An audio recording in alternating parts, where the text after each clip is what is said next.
Usaste la palabra equivocada, dijo ella en apache sin mirarlo. Jack Eller llevaba exactamente 4 horas en el territorio mezcalero y ya lo estaban corrigiendo. Se volvió hacia la mujer que acababa de hablar. Era la intérprete del consejo. Eso lo había notado desde que empezó la sesión, aunque no habían sido presentados.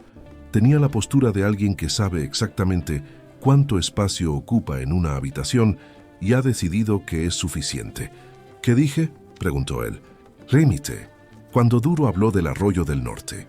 Eso fue lo que dijo. No. Ella lo miró por primera vez directamente. Duro dijo memoria. El arroyo es una memoria, no un límite. Son cosas distintas. Jack lo consideró. Ella tenía razón. Y la diferencia no era pequeña. Un límite se negocia. Una memoria no.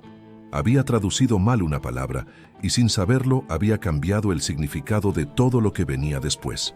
¿Lo corregiste cuando lo tradujiste al inglés?, preguntó él. Sí. Entonces, los funcionarios escucharon algo diferente de lo que yo les traduje. Sí. Él absorbió eso. Deberías haberme avisado en el momento, dijo. Te estoy avisando ahora. No había hostilidad en su voz, solo la eficiencia de alguien que identifica un problema y lo señala. Jack asintió. Gracias, dijo. Ren lo miró un momento, como si la respuesta la hubiera sorprendido levemente. Luego volvió al grupo de mujeres con las que había estado sentada. Jack se quedó de pie en el centro del campamento, con el sol del mediodía de Nuevo México cayendo sobre él, pensando en la diferencia entre límite y memoria, y pensando también en la mujer que acababa de enseñársela. Había llegado allí esa mañana con una mula vieja y un camino que no aparecía en ningún mapa. Era 1881 y el gobierno federal intentaba renegociar los límites de la reserva mezcalero por tercera vez en 12 años. Jack era el traductor asignado, uno de los pocos hombres blancos que hablaba apache con fluidez, aprendido de un viejo comerciante que le había enseñado la lengua con la misma seriedad con que otros hombres enseñan oficios. Era una habilidad inusual. También era, como acababa de descubrir, insuficiente, porque hablar una lengua y entender lo que se dice en ella son cosas distintas. Lo que Jack no le había dicho a nadie en el campamento, lo que los funcionarios del gobierno habían mencionado solo de pasada como si fuera un detalle administrativo, era el plazo. 8 días. Si en 8 días no había acuerdo firmado, una decisión tomada 3 meses atrás en Washington entraba en vigor de manera automática. La reserva mezcalero se reduciría a la mitad, las tierras del norte pasarían a control del estado de Nuevo México y el arroyo que Duro llamaba Memoria quedaría fuera del Pesumentolseuam, territorio de la tribu para siempre. Los funcionarios lo presentaban como incentivo. Jack lo veía como lo que era, una pistola apuntando a la mesa de negociaciones. Y nadie en la tribu lo sabía todavía. Esa noche, Jack se quedó sentado afuera de su tienda incapaz de dormir. La luna sobre el Nuevo México territorial era grande y blanca y completamente indiferente a los plazos del gobierno federal. Escuchó voces cerca del arroyo. 2 mujeres hablaban en apache. Una era mayor, la otra era Ren. Aunque Jack todavía no sabía su nombre, solo reconocía la voz por la manera precisa en que construía cada frase. Hablaban sobre el consejo, sobre lo que el gobierno propondría al día siguiente, sobre qué podía ceder la tribu y qué era innegociable. Jack escuchó durante 10 minutos, luego entró a su tienda y se quedó mirando el techo de lona pensando que tenía que decirles lo del plazo, que era su obligación, que si no lo hacía, la tribu llegaría al 8º día sin saber que era el 8º día. También pensó que cuando se lo dijera probablemente lo sacarían del campamento. A la mañana siguiente, en el descanso del mediodía, fue a buscar a Duro. Ren estaba con él. «Hay algo que necesitan saber», dijo Jack en apache. Duro lo miró con la atención de quien ya espera una mala noticia. Jack lo explicó. El plazo de 8 días. La decisión automática. Lo que perdería la tribu si no había acuerdo. Habló despacio y con precisión, porque algunas cosas no admiten palabras equivocadas. Cuando terminó, el silencio fue largo. Duro no respondió de inmediato. Miró a Ren. Ella estaba mirando a Jack con una expresión que él no supo leer del todo, algo entre evaluación y algo más difícil de nombrar. «¿Por qué nos dices esto?», preguntó Duro finalmente. «Porque tienen derecho a saberlo». Trabajo para el gobierno. Trabajo como traductor, dijo Jack. Mi trabajo es que las dos partes se entiendan. Si una parte no tiene toda la información, no hay entendimiento, solo hay engaño. Duro lo estudió durante un momento largo.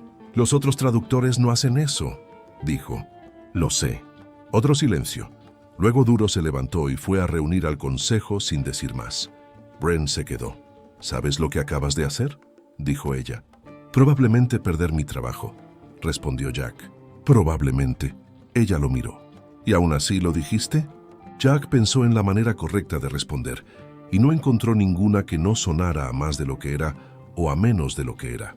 El arroyo es una memoria, dijo, no un límite. Alguien tenía que decirlo correctamente. Bren no respondió, pero tampoco se fue. El consejo deliberó durante 3 horas. Jack esperó afuera sin saber si lo sacarían del campamento o si simplemente dejarían de hablarle. Ninguna de las dos cosas ocurrió. Cuando Duro salió, tenía la expresión de quien ha tomado una decisión difícil y ha decidido que era la correcta.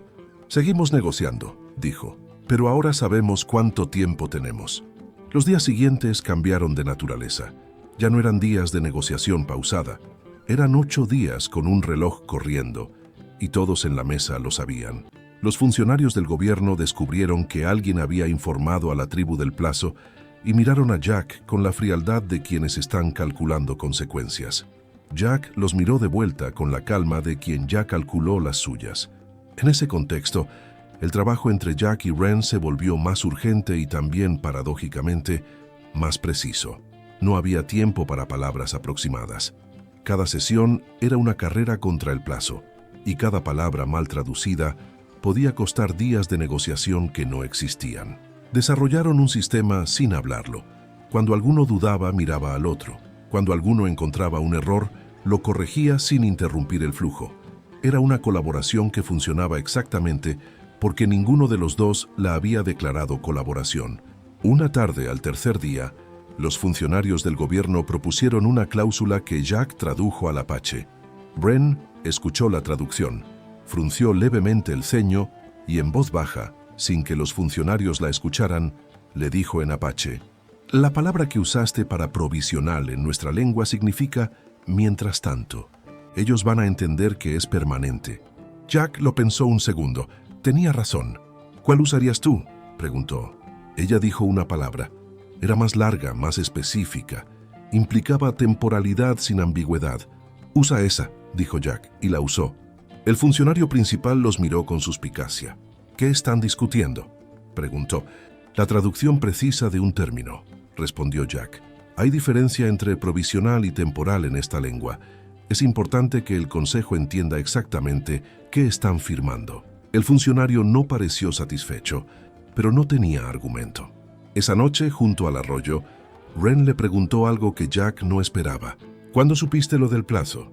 «Antes de llegar», dijo él. «¿Y esperaste hasta el segundo día para decirlo?». Necesitaba estar seguro de que no lo iban a usar mal. Hizo una pausa. «Hay traductores que usan lo que saben para manipular. Quería ver primero cómo negociaba tu pueblo». Bren lo miró. «¿Y qué viste?». «Que Duro empieza por lo que no puede ceder y trabaja hacia lo que sí puede». Jack miró el arroyo. «Es el método más honesto que existe en una negociación». «¿Por qué?». «Porque deja claro desde el principio dónde está el límite real». Hizo una pausa. «O la memoria». Bren casi sonrió. «Mi padre negociaba así», dijo. «Decía que mentir en una negociación es como construir una casa sobre arena. Dura hasta la primera lluvia». «¿Y tu padre?». «Murió hace 6 años». Lo dijo sin dramatismo, como un hecho. «Era el intérprete del consejo antes que yo». «¿Te enseñó él?». «Me enseñó que las palabras tienen peso, que cada vez que traduces algo mal, aunque sea sin querer, alguien paga el precio». Miró el arroyo. «Y que ese precio, generalmente, no lo paga el traductor». Jack pensó en todas las veces que había traducido algo con aproximación suficiente, convencido de que era suficiente. Pensó en cuántas de esas aproximaciones habían llegado a mesas de negociación y cuántas decisiones se habían tomado sobre ellas. «Tu padre tenía razón», dijo. «Lo sé», respondió Bren, y luego, después de un momento, «Tú también lo sabes, por eso dijiste lo del plazo». Jack no respondió. El arroyo hacía su sonido constante, el mismo que había hecho mucho antes de que existieran plazos de 8 días, ni acuerdos ni gobiernos que los imponían. Al quinto día, la negociación llegó al punto más difícil. El gobierno insistía en una franja de tierra al este que incluía parte del territorio de caza de la tribu. Duro se negaba, los funcionarios presionaban, el plazo se acortaba. Jack tradujo durante horas sin parar, las palabras en una lengua, las palabras en otra, ida y vuelta, sin poder detenerse a pensar en si estaba eligiendo las correctas porque no había tiempo. Al final de la sesión, cuando todos se levantaron exhaustos sin haber llegado a ningún lado, Wren se acercó a Jack. «Cometiste 2 errores hoy», dijo en voz baja. «Lo sé», respondió él. «¿Cuáles viste tú?» Ella los señaló. Eran los mismos que él había notado. Eso le dijo algo sobre ella que ninguna conversación junto al arroyo hubiera podido decirle. «Mañana lo hacemos mejor», dijo Jack. «Mañana quedan 3 días», respondió Wren. «Lo sé». Ella lo miró un momento. «¿Por qué te importa tanto?», preguntó. «No es tu tierra, no es tu pueblo. Si el acuerdo falla, tú vuelves a donde viniste». Jack pensó en cómo responder honestamente. «Aprendí la lengua de tu pueblo de un hombre que la amaba», dijo, «que pasó 20 años aquí porque creía que había algo que valía la pena entender». Hizo una pausa. «Cuando alguien te enseña algo así, te enseña también por qué importa». Wren no respondió de inmediato. Miró hacia el campamento, hacia las tiendas, hacia las fogatas que empezaban a encenderse con el atardecer. «Mi pueblo tiene una manera de decir que el que aprende tu lengua, aprende también a verte», dijo finalmente. «No solo a escucharte». «¿Y me ves?», preguntó Jack. Ella lo miró directamente. «Todavía estoy aprendiendo», dijo. En el 7º día, con 24 horas antes de que el plazo venciera, el acuerdo se desbloqueó de un lugar inesperado. No fue ninguna de las cláusulas principales. Fue la Franja del Este, el territorio de caza que llevaba días trabando todo. Wren había pasado la noche anterior hablando con los ancianos del consejo.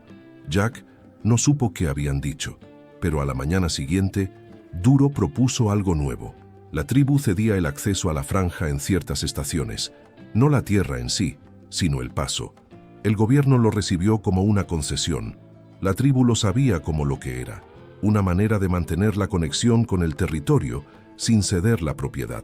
Era técnicamente una solución que ninguno de los dos lados había propuesto. Había salido del espacio entre las dos posiciones, del lugar donde los traductores vivían. Jack lo tradujo con cuidado. Wren lo tradujo con cuidado. Los funcionarios consultaron entre ellos.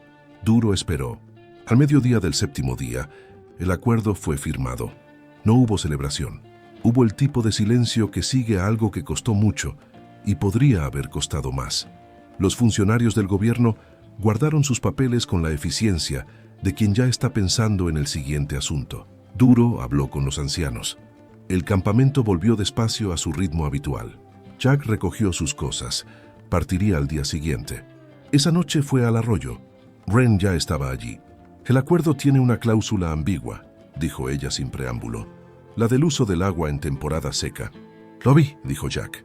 «La redacción en inglés puede interpretarse de 2 maneras. Antes de que te vayas, deberías hablar con Duro para aclararlo». Era trabajo, completamente trabajo. Y era también otra cosa, porque si había que hablar con Duro, Jack no podía irse sin hablar con Duro, y hablar con Duro llevaría tiempo, y el tiempo que llevara, Wren también estaría allí. «Lo haré», dijo Jack. Ninguno de los dos dijo nada por un momento. El arroyo seguía su camino con la indiferencia del agua ante los plazos de los hombres. «¿Cuánto tiempo tardarás en llegar a Santa Fe?», preguntó Wren. «2 días si el camino está bien». «¿Y qué hay en Santa Fe?». «Trabajo», dijo Jack. «El gobierno necesita traductores permanentes». Hizo una pausa. «Y un arroyo. No es este, pero tiene agua». Wren miró el arroyo frente a ella. «Mi abuela decía que el agua no se queda en ningún lugar para siempre», dijo despacio. «Que su naturaleza es moverse, que quedarse quieta demasiado tiempo es lo único que la mata». Jack no respondió. No hizo falta. Cuando se levantó para volver a su tienda, Wren dijo su nombre. Solo eso. Y en la manera en que lo dijo, con la misma precisión que usaba para elegir cada palabra en cada traducción, había algo que no necesitaba ser traducido a ninguna lengua porque existía antes de todas ellas. Jack se detuvo. «El arroyo del norte», dijo Wren. «El que duro llama memoria. ¿Qué pasa con él?» Quedó dentro del acuerdo. Una pausa. «Gracias a ti». Jack la miró. «Gracias a los dos», dijo. Ella asintió despacio, y en ese asentimiento había algo que ninguno de los dos llamó por su nombre esa noche, porque algunas cosas necesitan tiempo para posarse antes de ser tocadas. Jack volvió a su tienda. El cielo del Nuevo México territorial estaba lleno de estrellas que no sabían nada de acuerdos ni plazos, ni de la diferencia entre límite y memoria. Él sí lo sabía ahora, y pensó que eso, al final, era lo que significaba aprender una lengua de verdad, no las palabras, lo que las palabras guardan adentro.